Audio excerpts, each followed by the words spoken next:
Ademola Lookman's double book a spot for Nigeria in the quarterfinals of the ongoing Africa Cup of Nations holding in Ivory Coast. The victory brought an end to the heated arguments between the two African giants, Nigeria and Cameroon. A lot of people were actually surprised to see the outcome of that tournament. This and many more issues around the Africa Cup of Nations that is ongoing will be our talking point on the show today. Thank you for joining us.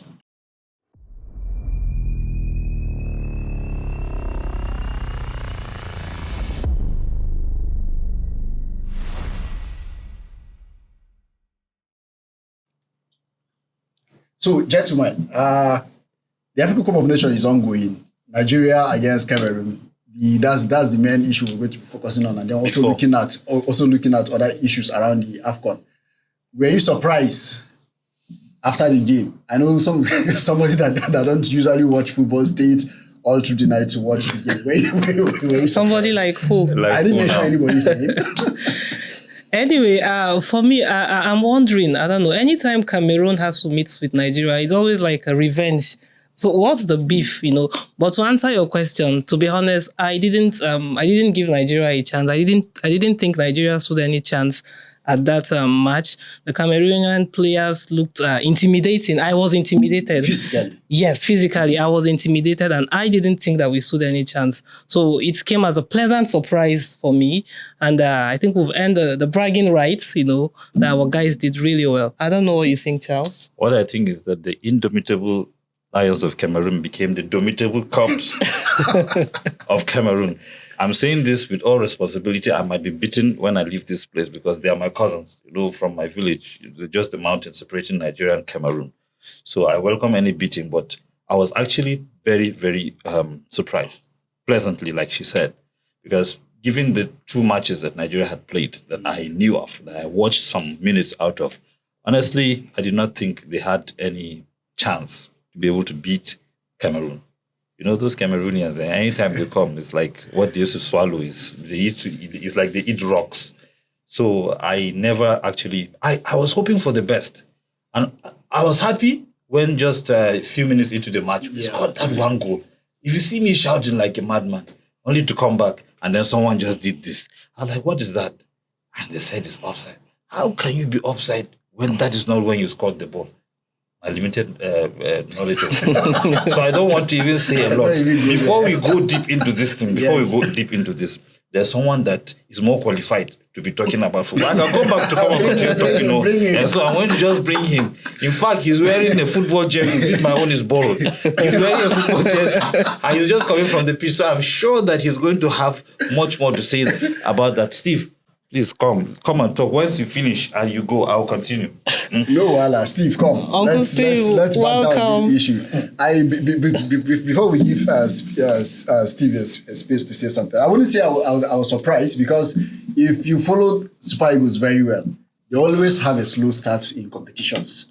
2013 when we won the tournament, that was how we started. Slow start, and then it built up, and then you begin to have a solid team that will give giving you results. And of course, these guys are coming from different club sides, and then playing with just weeks together, going into tournaments. They have to play as much matches as they have before they. I think one of the major concern was they were playing more defensive, than actually attack. And I think it's a Nigerian it's a strategy. It's a very good strategy. No, I wouldn't say it's a strategy. Well, in my own opinion and experience of playing football, I started playing football from a very tender age, so I tend to know how tactics work, especially when it comes to AFCON. AFCON, to people might think AFCON is an easy competition, but it's one of the most difficult competitions. So the tactics that Nigeria used during that game was to be able to contain the Cameroonian players, and then when they have an opportunity, they can counter-attack. Yeah.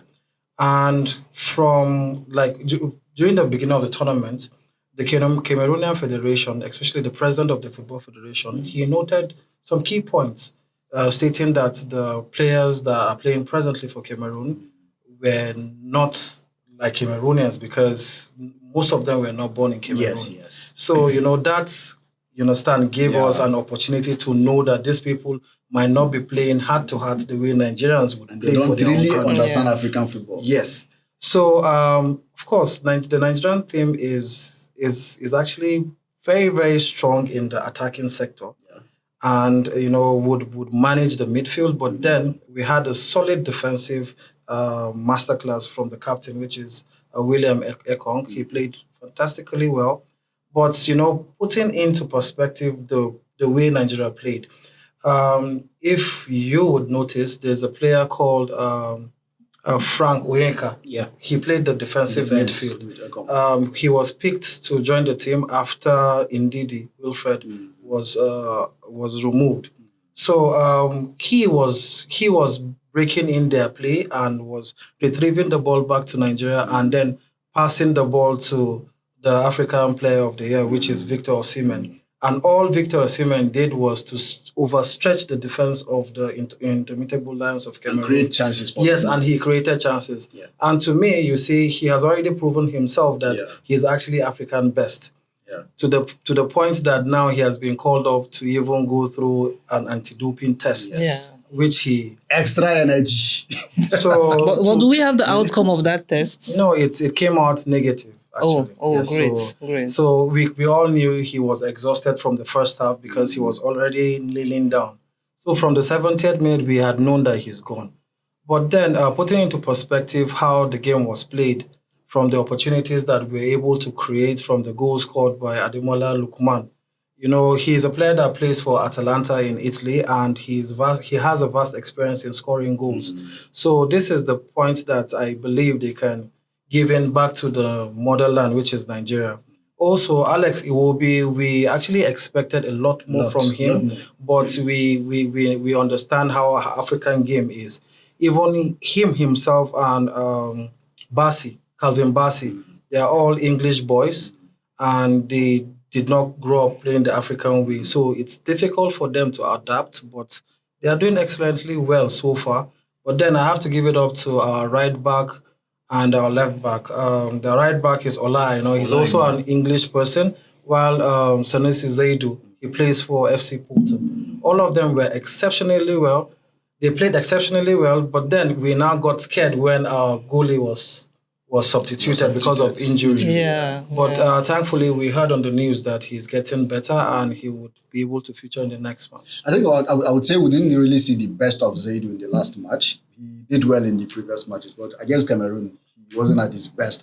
But I would like to pick you on this issue about Nigeria having one of the strongest or best striking line. And then you're scoring only 4 goals in a tournament that you're expecting to see. That was one of the things that people have been talking about, expecting to see Osimhen score a lot of goals.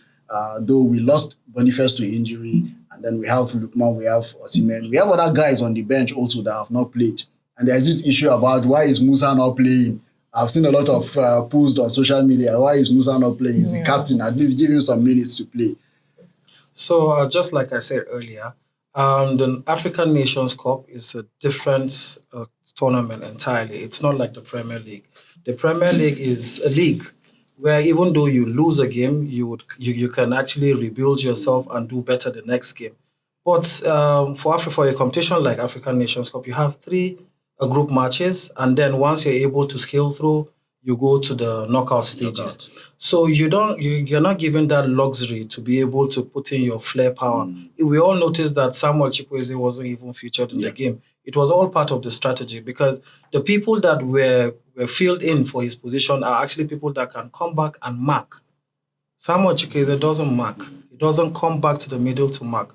So I'm talking about Ahmed Musa. Well, we have seen the best of him in most of the tournaments that he featured for Nigeria, and he did excellently well. But I believe age is one of the factors that he hasn't been featured yet. I think that's one thing that people should understand. Yes. Thank you very much, Steve. Thank you very much. Thank you so much. Come on. Oh my God. So please, and then we'll Now- this How did you conversation. people think that I would have been able to say all the things? You're just saying the things I was able to get I was also trying to catch up, you know. Talking about tactics, you're looking at somebody breaking defense. At some before point, supposed to stretch defense. How at would some I point, have it known? was almost as if it wasn't English they were speaking. Now, talking about the Only 2 number of of them goals, you now, know, that's the earlier I was trying to say something about, I think Nigeria played more of defensive kind of football in the first 2, how many matches before the stage? And that's why we have just 1 goal. Considered only one goal. Exactly. Yes. No, and we came to this match with Cameroon with just one goal on the board. Yes, that's Nigeria's. We considered only one goal in our first match. It was 1-1. So we have one goal in our net, and then we have 4 goals out there. And I think Cameroon had up to 9 goals? Yeah, I can't really remember, but it doesn't really count. You know, once you get to the knockout stage, no matter the number of goals that you have. Well, for me, and I'm sure for a lot of football fans, I think it was kind of discouraging. You know, we felt that I don't know what happened to their striking, ability, and so it's part of what made a lot of us didn't have so much faith in them in that match, because we felt they were going to be playing the defensive kind of football. And just like Steve said, they played their hearts out. They played that game with their hearts. The speed that Osimhen had. I was so afraid for him. And he was under a lot of pressure. Yeah. It was as if they planned to really mark he gets him. The ball, yes, you have 3 people. He was under intense pressure. And he has this face injury. And I heard him say in an interview that that's why he's wearing that the Zorro mask. The mask. And some people say the common match, these people had to bring a Spider-Man, but he explained that it's actually an injury, that he has some braces through his jaws all the way to his eyes, So I think it is from his club side. It is really sacrificial, that he came out to represent Nigeria. And thank God, the God of football. Nigerians and Africans generally, we are people of faith. We wanted him to just score one. We wanted him to just score one. Just one. Yeah, just one. Let him just score. It's been said that football is one of the things that bring Nigerians together. Yeah, of course. Whenever Nigeria is playing, you don't hear about this one is Hausa, this one is from whatever part of the country. We all rally around, watch them together. The excitement is all together in unity and all that. I think that's one thing that I think Nigeria should have football every day. Nigeria playing every part of the world every day, so that we'll just keep being united. I think it should be a very good one. But that match, I was happy. I watched the whole thing. The first time after they told us the first goal was not the goal, I had to just go somewhere. I started touching my phone until I saw that they were going to score another goal. Luckily, that goal went through. It was Lukman, right? He scored 2. Yeah. So it was very, very exciting. Normally, we used to know that Nigerians would always allow people to score. And maybe towards the end, before they will now ginger up and then be able to score. But this one, we're winning. Even from that first test. And then we won this one. We finished with 1-0. And the second half came. I mean, you could see our defense. I don't know football very well. I wouldn't even play it. But you could see that once anything comes to the defense, it's like a wall. Those guys did not have one shot on target. I mean, I'm proud of myself for saying that. And I think it's really, and I think it's personal for the Nigerian players, because I understand that the Cameroonian team has beaten Nigeria 3 times. I think they've had 3 encounters, right? The head-to-head Nigeria and Cameroon, we are better than Cameroon on head-to-head. What I mean by head-to-head, number of matches you played, number of matches you won, and the ones they won. No, but I'm talking about previous tournaments. Yeah, they've won a couple of. Because this one, I'm trying to understand why this one is really personal for Nigerians. Yeah, it's always like that. Not only with Cameroon. Whenever Nigeria is playing Ghana. Yeah. And Ghana too. Because when Ghana was knocked out, I think no country celebrated it more than Nigeria. And there was a lot of banter. And they said, "Oh well, you don't even have electricity." Yes. You don't even have electricity. Cameroon will knock you guys off. Yes. Did you see the music? There's this particular dance they were dancing before the match. Yes. Like they were just trying. They were so sure that Nigeria would be able to play that a little bit of this podcast so that you see what happened, and then we can do. That was actually an interesting game. It was. We've qualified to the quarterfinals, and we're hoping that they will keep the spirit up and then also bring back the trophy for us. The last time we got it was in 2013. We are hoping to see that. But how many times totally have we got this trophy? 3 times. 3 times. That's good. When was the last time Nigeria had this trophy? That was 2013. 2013. I think it happens. Someone was saying that's a long after 13 years we always get. I heard that. Yeah, that prophet. So we'll just be hoping there was a Cameroonian prophet that predicted that Cameroon would win. I think he has lost his license. Yes, and then his prophecy license, and then he still made another post to say, "Oh, my account was hacked." This post I watched the video. They hacked his face. AI. Well, maybe. probably AI hacked his face, So it was really interesting, He will lose all his congregation. Outside the pitch of play, there are a lot of activities around the AFCON. We've seen in this edition, we've seen a lot of female photographers. A very young lady coming up. We have Baldi's. Yes, as a photographer, and a lot of attention has been put on that part. Like, I know you'll be very, very interested. Yes. I am very interested in this. When I first saw her picture, I know she's 21 and she started her photography when she was 15, and then she's making an outing in AFCON. So it's a proud moment for me, and I'm sure for other females. And that's not all. There are 3 other female photographers, and we have 6 female referees. Yes, I did. I think one is a VAR assistant, one is an assistant referee, and the other 4, are not assisting anybody. They are the referees gongo in a male, football, not female football. So I think that's really huge. Even though I'm worried that, none of them is a Nigerian, but it's still a win-win for us anyway, since there are, we have 6 females, and we are hoping that in subsequent matches, next time we'll have female referees. And then we're also concerned that, now, no, I'm not talking about the gender now. We don't have a Nigerian referee, I'm sorry for you guys, at least I will hold on to the 6 female referees, but, yes, even though they are not Nigerians, but it's a win-win for females. And I was actually sharing with some student journalists, the story of Baldi's, the photographer from Gambia, and I said, well, this can be you, So I think she's a source of inspiration to the young women out there. Yes. I think it's worrying to note that Nigeria have not been able to have a referee representative in the last 18 years. 18 what? years? Yes. Wow. So you're telling me that referee the scoreball, What's your problem? No. But we have one of the best league in Africa. South Africa will always tell you that they have the best league in Africa, and I will tell you why. Like Nigerian league is one of the best in Africa. It's one of the best in Africa. I'll tell you what's in Africa. I will say, yes, of course. Tell me more. I didn't know. South Africa will tell you, they have the best league in Africa, and I will tell you why. Because of the STV. They have multi-choice, and then almost all their matches are shown live. Okay. They have good facilities, but so is that a criteria for determining? This is not like an official rating. Okay. It's like the rivalry. It's also banter. The banter that they will tell you, they are better. And also, they have the visibility. They have the visibility. Just like the English Premier League, they will tell you, it's the best league. It's because everybody is watching it. Almost everybody is watching it. You can count the number of people that watches Spanish La Liga, Italian League, and all that.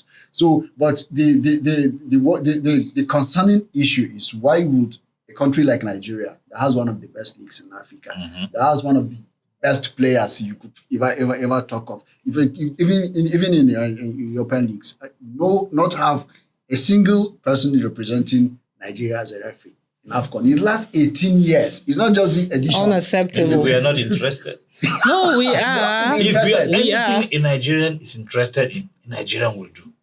But I think. But what does it take to? What does it take to have that kind of visibility? Okay, so the thing is, you don't just go there and present yourself. I want to represent Nigeria. No, there is an association, referees association, CAF, right? Yes. So you have to pass through a test before you are picked as one of the referees that will represent, that will officiate in the African Cup of Nations. So you're telling me that in 18 years, all the FIFA batch referees, we have one in Yola here, all the FIFA batch referees that we have, we're not able to qualify to officiate in CAF in the last 18 years. I think there is a politics that is playing somewhere. Aside the politics, I'm also seeing on seriousness from our parts, because I don't know what measures, as a government and then as the referees themselves, just like Charles keep talking about interest. I don't know if they have that interest. We need to see the efforts that they made, and then the politics that played out for them. So I think there's an issue of interest, and then on seriousness. Because how many Nigerians are in the British Bar? We have Nigerian Bar Association. Do you know how many Nigerians? Someone will say, I'm a member of the Nigerian Bar Association. I'm also a member of the British Bar Association. I'm a member of the American Bar. These are Nigerians. Interest. Yes. It's just interest. I think it's just all about interest. Now there's another thing, while I was watching that match, and then we bastardize a lot of the names, because there are languages you don't understand. I would say, Osimhen and all of that. Yeah. And in my head, I was just thinking, what will it cost to see a Hela behind one of those jerseys? Or to see a Semen, or to see but then in a state like Adamawa, we don't even have a stadium, True. and we want to have referees. It's a very sad one. Only state in Nigeria that does not. We want to have referees. Yes. Why are you doing In all that? international Is it true? we don't have a stadium. We have a It's better football we say that is you call that stadium. I've never been At there. a, So- at a so point, that's at a the point, problem. I think about 2 seasons back, Adamawa United were playing their games in Gombe. Yeah, in Gombe. They had In to go to Gombe, Gombe. yes. Gombe of yesterday that Whenever was they are- created when? No? At a point in time, Taraba. when they were planning to go for National Sports Festival, they camped in Taraba because Taraba had a stadium. At the Aye. Taraba Stadium. the Joel Inyame It's not- Stadium. Yeah, you now. can't But back forget then, they had to go to Taraba to train before they go for competitions, and the Adamawa United would travel to Gombe to play their home games. That means they are playing home away from home. It's so sad if you go to It's the place really that you sad. call Adamawa United Stadium. Is it a stadium? Fufore. Fufore? No, The one is it that beside the one market. near FGGC? No, or the this one? the Okay, at okay, this one near That's the main market. place that we Okay, call the temporary Nasarawa. stadium. Yeah, it's a that's temporary Nasarawa. stadium. If you fall there, you Stadium. have kobo on your leg. You know what kobo is if you're playing We are football. goalkeeper. It's really a pity. But I don't know, what does it take to be able to do that? I think and I hope and I pray and I believe that this state governor is going to do this thing. Well, we'll wait and see. Something You just tells me.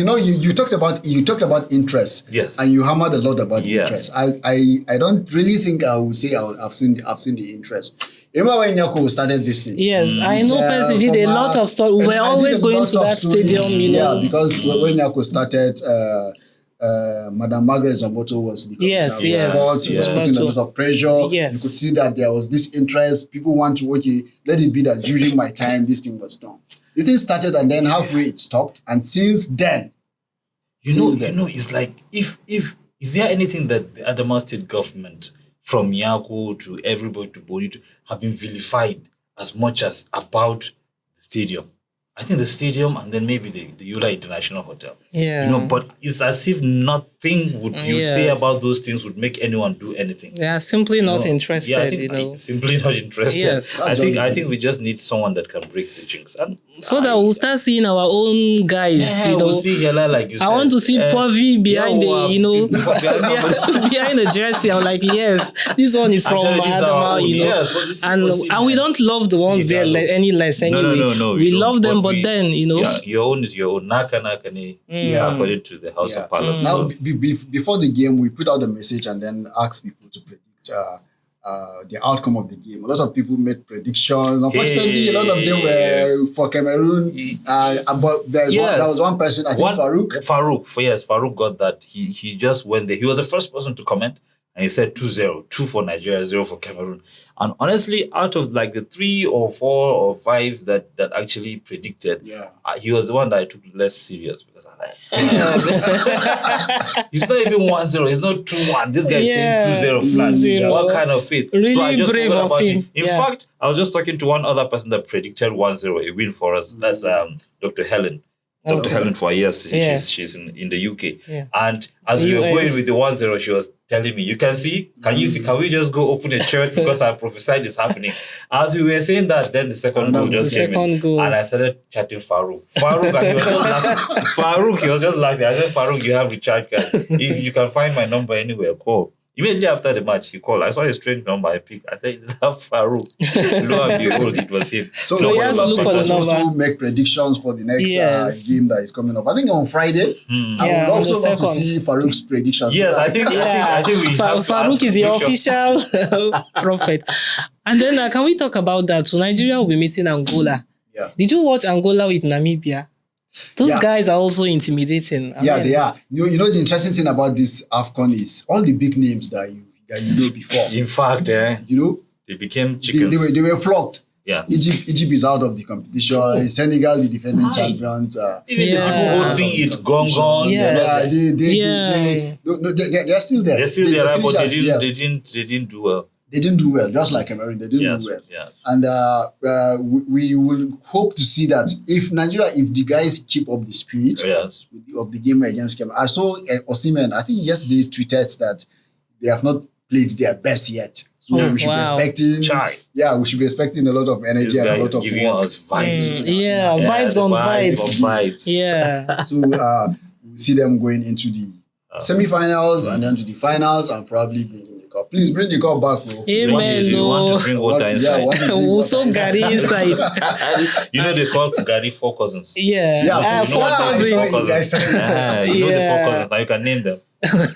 Gary, Sugar, groundnuts, milk. milk. You know, 4 cousins. You have your That's 4 cousins. complete. So if Well, you're watching us, please subscribe and then follow us on all our social media handles, and you'll be having a lot of exciting issues that we'll be discussing on this podcast, The Governor's Inbox. now we've not talked about the name. A lot of people are asking why the governor's they inbox. feel like this. Like, They are wondering, do we have access to the governor's phone? What's going on? You know. Charlie, If you've pass the mic to noticed, Charlie. if you've noticed, people say, the governor's inbox. What is it about the governor? What is it about inbox? I'm very sure that for the millions of Nigerians that have a phone, digital device in their hands, they have an inbox, whether it is for text message or it is for WhatsApp or whatever kind of chatting platform. Now, that gives you any message that is inboxed to you, means it is something that is personal. Yeah. I think what we are trying to do here, forget the banter, forget the fun and everything we are doing. We are trying to, there are subtle messages that go out. They go out to you there, and we hope that it lands in your inbox so that you're able to look at it and take decisions on whatever it is that needs to be done, that you can take a decision about. Now, if you look at the word governor, people might just be thinking, in fact, when people are saying it's like these people want to be, Political. exactly. We say, no, it's not about being political. Everything that happens in this country, if you go to the market, they'll say Tinubu, that's the president. They say Tinubu. We want to even remove attention. Too much attention on Tinubu. It's too much now. The state is divided into 36 states, and I think 37, because Wiki is a governor again for the second time. Yeah. So whatever happens in the country happens within the purview of a governor. Even if it is not within the purview of a state governor, you as a family man, as a head in an office, you govern whatever space that you are in. Whatever we push out there, if it is something that you can do something about as a governor in your own space, so be it. Go ahead and govern. Straight up. So, Thank you. is that the 2 naira? Yeah, That's that's the the two two naira. naira. All right. See you guys next week. Bye.